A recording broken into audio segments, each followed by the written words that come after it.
X बोल दे। इस वक्त हम मौजूद है गोवंडी के बैगनवाड़ी इलाके 136 वार्ड नंबर 136 में, जहाँ मौजूद है हमारे साथ रुखसाना नाजिम सिद्दीकी जो मुंबई महिला अध्यक्ष हैं। अभी कुछ दिनों पहले गोवंडी की स्कूलों पे कुछ नोटिस आए हुए हैं और उससे पहले भी हमने सुना है कि पूरी मुंबई में नोटिस आया हुआ है, लेकिन इस नोटिस पे ज़्यादा करके गवर्नमेंट ने दिया है कि इनलीगल स्कूलें हैं। इस पर समाजवादी की महिला अध्यक्ष क्या कहेंगी, आप चलते हैं उनसे बात करते हैं। मैडम, ये स्कूल को नोटिस मिला, इस पर आप क्या कहना चाहेंगे? ये नोटिस काफ़ी टाइम पहले से दिए गए थे और बार बार दे रहे थे कि ये स्कूल इलीगल है।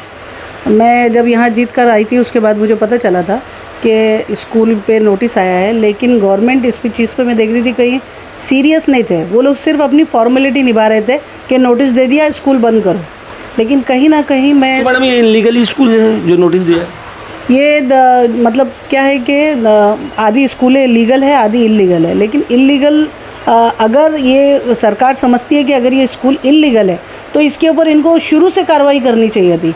आज 20-20 साल से पुरानी हो गई जो स्कूल है, आज उसको सडनली आप बोलेंगे कि जून में आपको स्कूल बंद करना पड़ेगा, तो एक एक स्कूल में 500, 700, 800 इस तरीके से बच्चे, मतलब मुंबई एम इस वार्ड में अगर आप देखें तो 50,000 बच्चे एम इस वार्ड की स्कूलों में 50,000 बच्चे हैं, 2,000 टीचर है।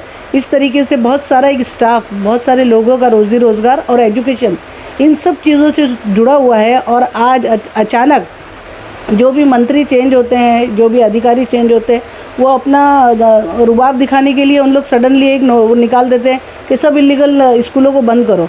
अगर बंद करना था तो स्टार्ट क्यों नहीं दिया? और इतने बड़े पैमाने पे स्टार्ट हो गया है ऑलरेडी, तब उसके बाद ये लोग बोल रहे हैं बंद करो।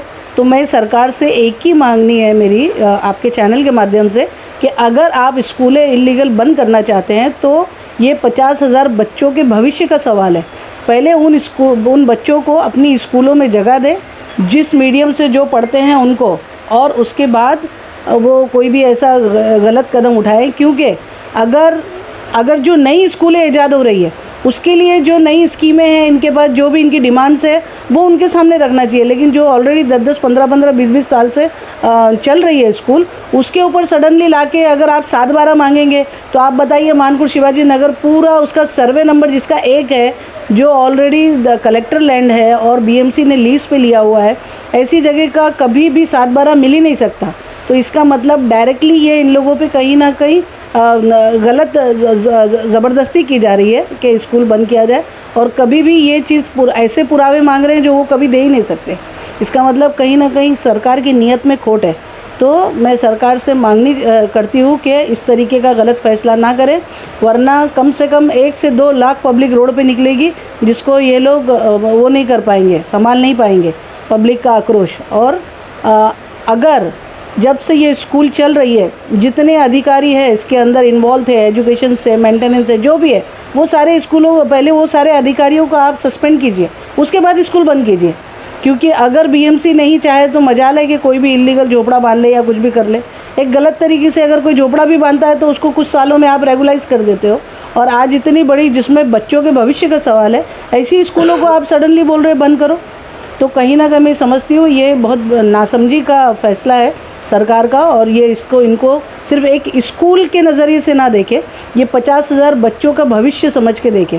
और 2,000 जो टीचर जिसके वजह से उनका घर चलता है, आपके बीएमसी स्कूलों में आप जाके देखेंगे कोई भी बीएमसी टीचर सही नहीं है, और 50% तो है ही नहीं, और जो है वो आते नहीं। तो ऐसे एक तो आपने नई भर्ती उसमें की नहीं है, ऊपर से जो बहुत मिनिमम चार्जेस पे अपना घर परिवार वहाँ पे पढ़ा कर चला रहे हैं, वैसे टीचर्स को भी आप काम पे से निकालने की बात कर रहे हैं। तो कहीं ना कहीं ये सरकार की हठधर्मी है और उनको ये अपना निर्णय चेंज करना होगा।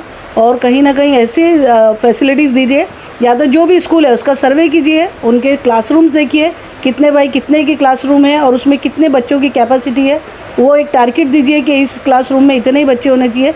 कुछ भी करके मैनेज करके और उसको रेगुलाइज करना चाहिए ताकि वो अपनी हद में रहे और आगे ना बढ़े।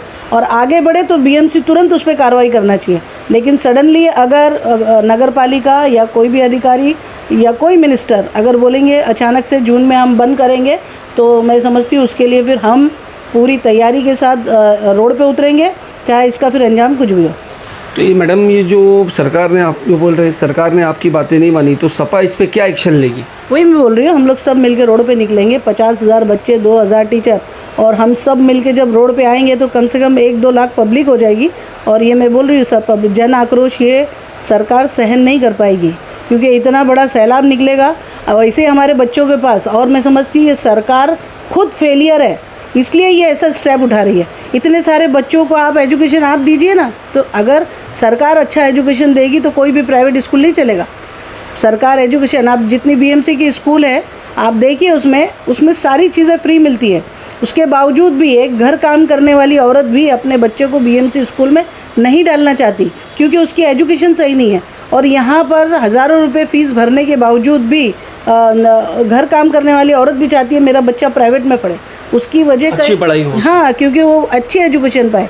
तो कहीं ना कहीं सरकार अगर एजुकेशन पे इतने करोड़ों रुपए खर्च भी कर रही है, आज हम लोग देखते हैं 5 साल से नगर पालिका में सबसे बड़ा बजट एजुकेशन और हेल्थ पे आता है, हेल्थ के लिए आता है, लेकिन उसके बावजूद भी ना हेल्थ की सर्विस अच्छी है ना एजुकेशन की सर्विस अच्छी है। तो कहीं ना कहीं ऐसा ठोस कदम उठाने की ज़रूरत है जिससे हेल्थ और एजुकेशन ये यहाँ तो देखा जाए बीएमसी स्कूल 7वीं तक है, तो यहाँ पर क्यों नहीं? और जगहों पे तो 10वीं तक भी है, यहाँ क्यों ऐसा नहीं है? देखिए, हम यहाँ पे हमारे अबू आसिम आज़मी साहब और हमारे नगर सेवकों ने, हमने सब ने मिलकर, हमारे गट नेता ने मिलकर, रईस भाई ने, सब ने मिलकर बहुत आवाज़ें उठाई। तो यहाँ 10वीं तक पास हो चुका था, उसके बावजूद भी अब बोलते क्लासरूम नहीं है। तो ये इनका फेलियर बने। अगर एक बच्चे को एक मुकाम तक आप नहीं पढ़ाएंगे, अब 7वीं के बाद आप बताइए कि वो बच्चों को एडमिशन मिलेगा कहाँ? तो उसकी भी सुविधा उन्होंने करनी चाहिए ना। एक तो तुम्हारे पास स्कूल सही नहीं है, टीचर सही नहीं, उसके बाद तुम ये जो छोटी मोटी जो प्राइवेट स्कूल चला रहे हैं।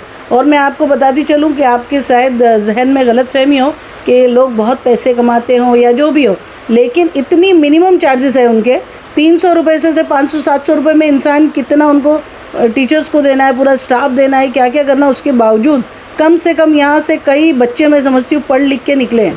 तो ये बहुत शर्म की बात है सरकार के लिए कि हमारे बीएमसी के स्कूल से जो बच्चे निकल रहे हैं वो अधूरे पढ़ के निकल रहे हैं। ये सरकार की बहुत बड़ी नाकामी है। जो इतना बड़ा फंड बीएमसी से रिलीज़ होता है उसको कम से कम सही इस्तेमाल में लीजिए, और ताकि बच्चे अपने पढ़ाई के एक मुकाम तक पहुंच के बाहर निकले। तो कोई भी प्राइवेट स्कूल नहीं चलेगा। और ये बीएमसी का जो इन्होंने नोटिस इनको दिया है, डराने का काम किया है कि अभी बच्चों की छुट्टी है, बच्चों का नुकसान नहीं होगा। नुकसान कैसे नहीं होगा? उन बच्चों का एडमिशन ही नहीं होगा। अभी भी जितनी स्कूलें हमारे वार्ड में हैं आप जाके देखिए, फुल है, उनके पास क्लासरूम नहीं है, इसलिए तो आप अपना 8, 9, 10 नहीं पढ़ा रहे। तो फिर इतने बच्चों को कहाँ एडजस्ट करेंगे? तो ये कोई मामूली बात नहीं है, बच्चों की ज़िंदगी से जुड़ा हुआ मुद्दा है, और इंशाल्लाह हम लोग इसको एंड तक ले जाएंगे और कहीं ना कहीं हमको राहत मिलेगी। ये थी महिला अध्यक्ष रुखसाना नाजिम सिद्दीकी, हबीब कुरैशी, न्यूज़ स्प्लैश।